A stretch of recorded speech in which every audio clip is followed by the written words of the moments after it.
They didn't ask. They didn't investigate. They just packed my suitcase, pointed at the door, and called it protecting the family. I thought betrayal would be louder, screaming, slamming, but no. When your parents decide you're the villain, they do it quietly, efficiently, like they've been waiting for the excuse. "You've shamed this family," Mom said, her voice flat like a slammed door. I blinked at her from across the dining table, trying to process the words. The morning sun filtered through the dusty blinds, casting stripes across the cold plate of untouched eggs in front of me. "What? You know exactly what I mean," she snapped. Dad sat at the head of the table, arms crossed, not looking at me, just bracing, like he already believed whatever this was. "No," I said slowly. "I don't." Her lips pressed tight. "Emma told us everything." It was like someone yanked the floor out from under me. Emma, my brother's girlfriend. I hadn't even spoken to her more than a few polite exchanges in weeks. What exactly did she say? That you made a pass at her, that you tried to touch her when you were alone in the basement last week. That was the moment everything inside me stopped. "What the fuck?" I whispered. "That never happened. I was fixing the damn Wi-Fi router. She came down, said hi, that was it. She was crying," Mom snapped. "Crying, Daniel. Do you understand what that means?" I turned to Dad, desperate. "You seriously believe that? Dad, come on." He finally looked at me. I'll never forget it. It was like staring into the face of someone who'd just been told their dog bit a kid. Disgust, shame, but mostly just distance. "You've always had a problem with boundaries," he said. I sat back, stunned. "That's bullshit." "You were always too intense," Mom added. "Even as a child. Clingy, jealous. That word. And suddenly I was 10 years old again, watching my little brother Mark open his brand new mountain bike while I unwrapped socks. I was 13 and grounded for calling out his lie about skipping school. I was 17 and being told, "Mark just needs more support right now. Can't you be the mature one?" All those years I'd convinced myself I was imagining the imbalance, that it wasn't favoritism, just bad timing. But here it was, right out in the open. "Where is Mark?" I asked. Mom's jaw twitched. "At work." "Did you even ask him what he thinks? Or did you just decide I'm guilty and throw me to the wolves?" Dad stood. "You need to leave." Just like that. No trial. No chance. There was a suitcase by the door, already packed. I stood too, heart slamming in my chest. "You packed my stuff?" "Don't make this harder than it needs to be," Mom said. "We're trying to protect Emma. She's very shaken." I stared at them. At the dining table where we used to eat spaghetti and watch the news, the walls were yellowed from time and neglect. My old room upstairs, probably already being cleared out. The house smelled like old coffee and betrayal. "I didn't touch her," I said quietly. "We don't believe you," Dad said. I wanted to scream, to punch a wall. Instead, I just turned, walked to the front door. I picked up the suitcase, cheap nylon, the one I used in college. Still had the duct tape on the handle. As I opened the door, the sky cracked open with thunder. Rain started to fall, hard and fast. I didn't have a car, didn't have a place to go, didn't even have a fucking umbrella. I stepped out onto the porch, the suitcase thumping against my thigh. Behind me, the door shut. No goodbye, no hesitation. At the corner of the street, I sat on a metal bench at the bus stop, rain soaking through my hoodie. The world blurred at the edges. Cars hissed by without slowing. I looked down at the suitcase. Water pooled on its surface. I had nothing. And yet, somewhere in that storm, beneath the ache and humiliation, there was this flicker, a breath of space, a whisper of something I hadn't felt in years. Freedom. The rain didn't let up. It just kept coming like the sky had its own grudge. I sat there, soaked to the bone, watching the digital bus sign blink through the downpour. Next one in 47 minutes. That bench was freezing. My jeans clung to my legs. My fingers were trembling not from the cold. No messages, no calls. I checked anyway. That's when I remembered. I wasn't even in the family group chat anymore. They'd removed me sometime in the last hour. Efficient, like everything else. A bus hissed by in the other direction. Empty. Lights on, wipers going. For a second I considered just walking. But to where? I pulled the suitcase closer and leaned against the glass shelter, eyes slipping shut. And there he was again. Mark, 10 years old, standing at the foot of my bed in the middle of the night, shivering with a nightmare. I let him crawl under the covers. He fell asleep with his head on my shoulder. I didn't even move, just lay there until morning so he wouldn't wake up. I used to protect him, picked him up from parties when he was too drunk to call Mom, covered for him when he got suspended, helped him get that job at the dealership. I vouched for him to my own boss, and he didn't even text me. Not even a, "What the hell is going on?" I should have seen it coming. I'd been the family's plan B since birth. He got the praise. I got the responsibility. He failed. I fixed. He lied. I smoothed it over. I was the spare wheel they never wanted but always kept, until it was easier to throw me in the trunk and forget I existed. Another flash. Emma, laughing in the kitchen a few weeks ago, wearing one of Mark's oversized hoodies, barefoot, sipping orange juice. She made eye contact, smiled. Too long. I felt it. That weird flicker. I smiled back, polite, short. She leaned against the counter, asked about my job. Her tone was low, curious. She said Mark didn't get her sometimes. I remember faking a chuckle and saying, "I'm sure he's trying." That was it. That was the whole exchange. And now, I'm the predator. 37 minutes to go. I pulled my hood up and stared out at the blur of headlights on wet pavement. I didn't know where I was going. I just knew I couldn't go back. That door had closed. Slammed. The suitcase beside me was everything I had left. 3 shirts, a laptop, a crumpled photo of me and Mark as kids, riding that busted sled down Grandpa's hill. Mom framed that photo, kept it on the mantel for years. She probably threw it out this morning. I wasn't angry. Not yet. Not even numb. It was something worse. Like drifting. Like floating outside my life. Watching it sink while no one else even noticed. 28 minutes. A woman and her kid sat beside me. The kid kept glancing at my soaked hoodie. The woman didn't say anything. That's fine. I didn't want kindness. Not now. It would break me. The kid's backpack had a keychain. Superman. His head was twisted backward. I felt that. Eventually, the bus arrived. The door hissed open. Warm air blasting out, full of stale heat and muffled radio chatter. I stepped in, dropped a crumpled bill into the slot, and dragged my suitcase behind me to the very back row. I stared out the window as the city smeared by. No home, no family, no idea what came next. And for the first time since I was a kid, I didn't feel trapped. I got off the bus at the last stop just after 1 a.m. downtown. Not the good kind. This was the part with flickering streetlights and boarded-up storefronts. A 24-hour diner blinked across the street like a dying signal. My shoes squished as I crossed. I smelled like wet regret. Inside, the place was nearly empty. A guy in a faded hoodie slept in a booth with his head on the table. A waitress behind the counter looked up, clocked the suitcase, and gave me that tired nod. I picked a booth near the window. Sat down, ordered coffee I couldn't afford. It burned going down. I welcomed it. The waitress, a woman probably in her 50s with dark circles and an old name tag that read Pam, refilled my cup without asking. She didn't judge. She'd probably seen this look before. Homeless but not quite ready to admit it.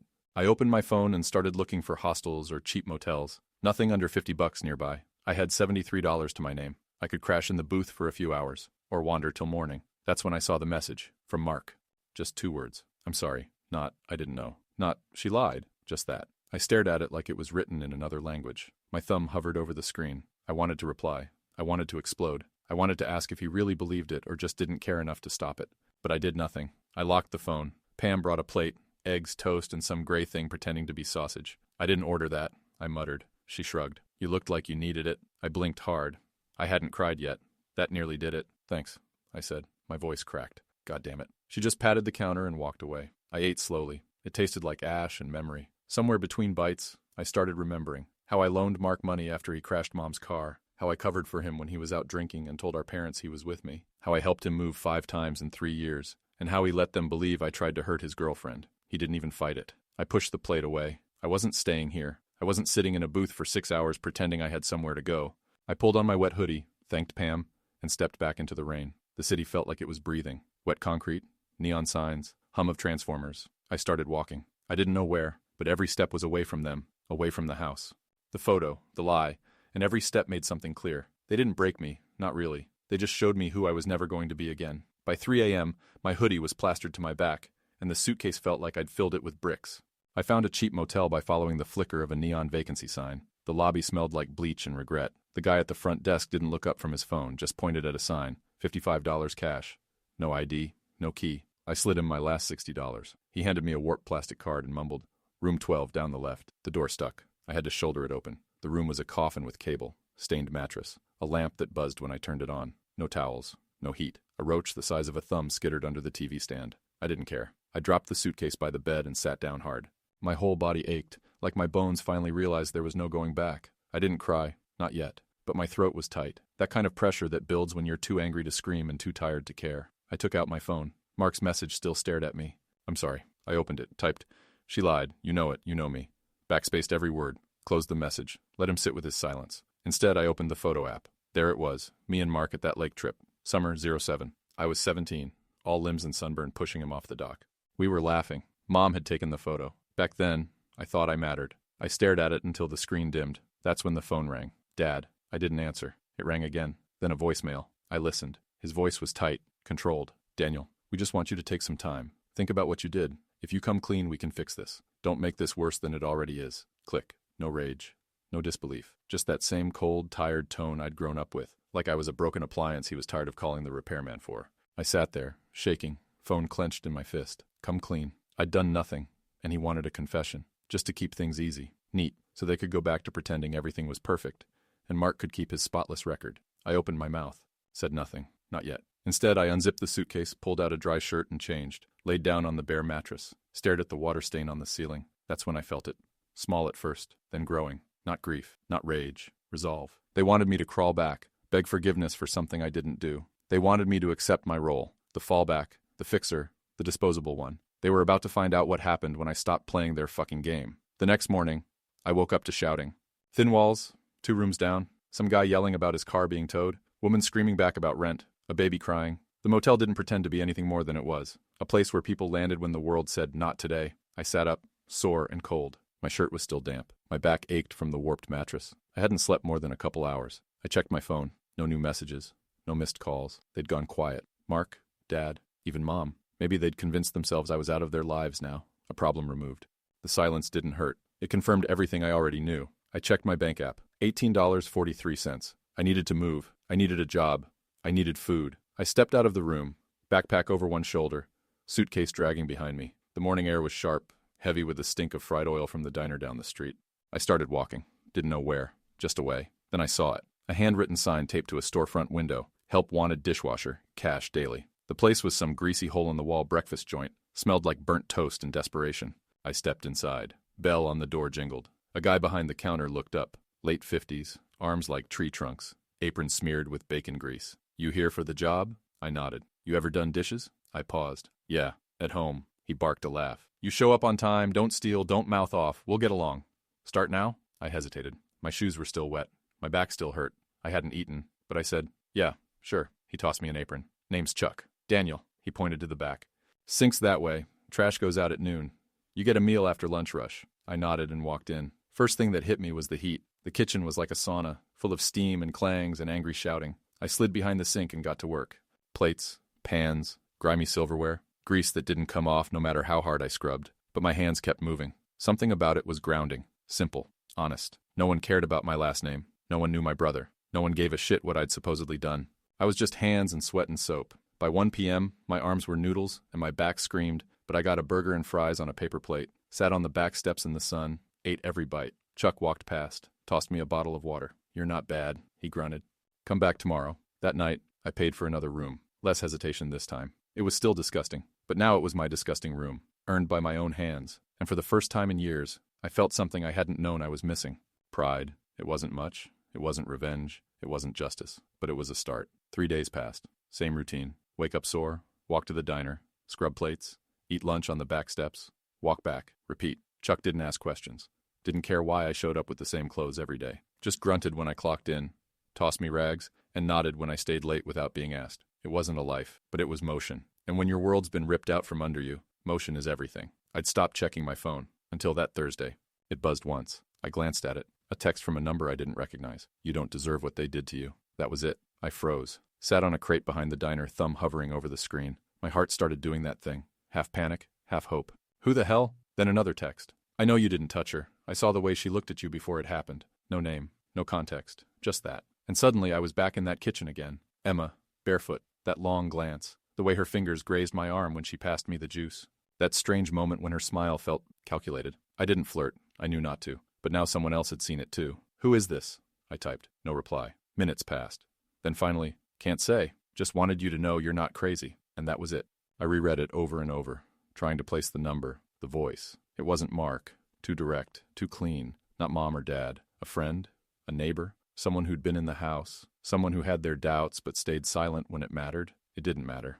Someone new. The ground tilted slightly. That thing I'd been carrying, that heavy, unspoken doubt, started to shift. Not vanish, not yet, but move. Someone out there still saw me as human. That night, I sat on the edge of the motel bed, staring at that crumpled photo of me and Mark again. I remembered how we used to build forts out of couch cushions, how he used to copy the way I tied my shoelaces, how he used to beg me to sneak him snacks before dinner. He looked up to me once, before it all got corrupted by attention, approval, and whatever sick code our parents used to measure love. The truth was coming loose, even if it was in whispers, in anonymous texts, in shadows. I kept thinking about the person who sent the message, what it must have taken to go against the grain, to say something kind when staying silent would have been safer. Whoever they were, they had courage I didn't know anyone around us possessed. And then another thought hit me. If one person saw through it, maybe others did too. Maybe they were just waiting. Maybe they needed me to speak first. I thought about the last few days. Washing dishes, scraping grease off pans, scrubbing things that would never look clean. It was the most invisible I'd ever been, and somehow the most seen. Chuck didn't give a damn about my past. He respected the work I did, not the lies that followed me. And if a stranger could see through Emma's act, maybe, just maybe, it was time to start tearing the curtain back myself. I wasn't ready to fight yet. Not really. But for the first time, I realized something. They don't control the story anymore. I do. The next morning, I walked to the diner before sunrise. Same cracked sidewalks, same smell of stale beer and wet pavement. But something was different in me, like a rope had loosened around my chest. Chuck was already inside, banging metal trays around. He grunted when I walked in. "You're early." I shrugged. "Didn't sleep." He handed me a mop. "Floor's yours." That day, I didn't just wash dishes. I stayed late, helped unload supplies, patched a leaking sink with duct tape and stubbornness. When the lunch rush ended, Chuck sat down next to me outside with 2 sodas and asked, "You handy with tools?" I nodded. "A little." "Good. Might have more hours for you if you can fix the freezer door." He said it like it was nothing, but to me it felt like a door cracking open. I went back to the motel that evening with $20 in my pocket and grease under my nails. I laid on the bed, still in my uniform, and stared at the ceiling. The phone buzzed again. Unknown number. She tried it before. With someone else. I bolted upright. "Who is this?" I typed again. No answer. I called. Straight to voicemail. I paced the room. My heart was hammering. That text wasn't just validation. It was a crack in their perfect little narrative. A piece of history they'd buried. Whoever this was, they were close enough to know details. Close enough to be dangerous. Then a new message came in. "I thought you should know. That's all. Don't ask me to get involved." I sat on the edge of the bed, breathing hard. She'd done this before. Lied about someone. Maybe covered it up. And they still believed her? Still chose her over me? Suddenly, I wasn't exhausted anymore. I was on fire. I dug into my bag and pulled out an old notebook. It still had some blank pages. I started writing down names, events, days, everything I could remember. Not to prove something to them, but to myself. I needed to rebuild the timeline, take back my story, brick by brick. I filled 3 pages before I realized my hands were shaking. A knock startled me. Room door. Not loud. Just 2 sharp knocks. I froze. Another knock. I approached slowly, looked through the peephole. No one. I opened it. On the ground. An envelope. No name. Just a folded piece of paper inside. I unfolded it with numb fingers. "You deserve better. Stay strong. Anonymous." My throat tightened. I looked up and down the hallway. Empty. Some part of me wanted to be afraid, but I wasn't. I felt ready. This wasn't just survival anymore. This was the start of something. The notebook sat on the nightstand, pages covered in messy, angry handwriting. I kept going back to it between shifts, adding details, connecting dots, dates, conversations. Moments that used to feel like nothing now burned with meaning. I didn't know where it would lead, but it felt like a weapon, or maybe armor. On Sunday, Chuck handed me $40 in crumpled bills. "Double shift," he said, almost like an apology. "You earned it," I thanked him. No idea where I'd be without that job. Probably sleeping on concrete. Probably a different version of me. Back at the motel, I found another envelope wedged under the door. This time, it wasn't anonymous. "It's Mark. I don't want to text. I want to talk. Please." No apology. Just that. I stared at the note so long the paper started to blur. 100 versions of that conversation played out in my head. Him defending Emma. Him saying, "You have to understand," or "It wasn't my call." But what if it was different this time? What if he knew? I texted him one word. "Where?" He replied within seconds. "The church parking lot. 6 p.m. I'll be alone." I got there early. Wore the same hoodie I'd left home in. The one that still smelled faintly like mildew and rain. Mark pulled up in his clean white Civic. He stepped out slowly, hands in his jacket pockets. He looked older, more tired. I didn't say a word. He did. "She's lying." No build-up. No excuses. Just that. I waited. He looked down. I didn't believe it at first. I told myself she misread something. Or maybe you did. But he swallowed hard. I overheard her talking to a friend. I don't think she meant to say it out loud, but she laughed. "Said you were always so proper. It was easy to make you look guilty." He didn't look at me. I confronted her. She flipped out. Said I was choosing you over her. I didn't answer. I left. I felt my jaw clench. My fingers curled into fists in my pockets. "And Mom?" I asked. He finally met my eyes. "They know. They're pretending not to. Said it's better if we just move on. Keep things quiet." I let that hang in the air. Keep things quiet. Of course. That's how our family had always worked. Don't make waves. Don't bring shame. Protect the image, not the truth. Mark stepped closer. "I don't expect you to forgive me. I should have stood up for you. I didn't want to believe it. And I didn't want to be the one to break it all apart. You didn't have to," I said quietly. "She did it for you." He looked wrecked, like he hadn't slept in days. "She's gone," he added. "Moved back in with her mom. Told everyone it was because of stress. They bought it." I didn't say anything. He looked down again. "I want to fix this." "You can't," I said. "But you can stop pretending it didn't happen." He nodded. "I'm sorry," he said again. "For all of it." This time I didn't look away. I know. But knowing didn't mean forgetting. And it sure as hell didn't mean trusting again. The next morning, I stood in front of a public library computer, fingers hovering over the keyboard. My stomach twisted like I was about to detonate something, and maybe I was. I opened a blank document, started typing. "My name is Daniel. 2 weeks ago, I was kicked out of my home because my brother's girlfriend accused me of something I didn't do. She lied. My family believed her without hesitation. They packed my suitcase and locked the door behind me. No trial, no questions, just exile." I kept going, line after line. The diner job, the motel, the anonymous texts, the second accusation Emma had buried. Mark's admission, my family's silence. I didn't write it for sympathy. I wrote it for clarity. to put it all down, clean and sharp, to stop carrying it alone. When I finished, I stared at the blinking cursor for a full minute. Then I hit post, Reddit, a throwaway account, a place people tell the truth because there's nothing left to lose. I closed the tab, hands still trembling. I didn't expect anything. Maybe a handful of strangers would read it, offer platitudes, move on. But within the hour, comments started pouring in. People shared their own stories, family betrayals, false accusations, quiet abandonments that still echoed years later. Others offered advice, resources, names of lawyers, journalists. Some just said, "I believe you." I read every comment. Each one chipped away at the isolation I'd been drowning in for years. That afternoon, Chuck caught me sitting behind the diner, phone in hand, eyes glassy. "You all right?" he asked, handing me a soda. "Not sure," I said. He didn't press, just sat beside me, the way real people do when they don't need to fill silence. When I returned to the motel that night, my post had gone viral. Thousands of upvotes, messages, emails. One from a guy who worked for a podcast on wrongful accusations, one from a local paper, and one that stopped me cold. "Hi, Daniel. I think we were both hurt by the same person. She lied about me too. I didn't have the strength to fight back, but I'll talk if you need me." Attached was a name I remembered. A guy from Mark's old college. One I'd never met, but Emma used to talk about with weird contempt. I stared at the message like it was a door swinging open. Emma hadn't just hurt me. She had a pattern, and now people were watching. That night, I stood at the motel sink, looked in the cracked mirror, and saw someone I hadn't seen in years. Not a victim, not a cast-off. A man with fire in his blood and the truth on his tongue. They wanted silence. They were about to get something else entirely. The knock came just before sunset. I opened the motel door, and there she was. Mom. Same beige coat, same tight mouth. She looked smaller than I remembered, more brittle. We stood in silence for a moment. Her eyes darted past me to the room behind, then back to my face. "I saw what you posted," she said. I said nothing. "I didn't come here to argue," she added quickly. "Just to talk." I stepped aside. She didn't move. "Do you believe me now?" I asked. Her jaw clenched. "I believe we didn't listen, and I regret that." Not exactly a confession, but more than I ever expected. She took a breath. "You need to understand, Daniel. It's not that we didn't love you. It's just, Mark was always fragile." I let out a bitter laugh. "He's fragile?" I said. "You kicked me out without even asking if it was true. You looked at me and saw a problem to eliminate. That's not fragility. That's choice." She flinched. "You chose the easier lie over the harder truth," I said. "And now you want what exactly? Closure? Redemption?" "No," she whispered. "I just want you to come home." I shook my head. "There is no home," I said. "Not anymore." She looked like I'd slapped her. Tears welled, but I didn't step closer. "I'm not angry," I said. "Not anymore. I'm done trying to earn a place in a family that only loves the version of me they can control." She nodded slowly. "Then what do you want?" I looked past her. The sky was turning gold at the edges. For the first time in years, the horizon didn't look like a wall.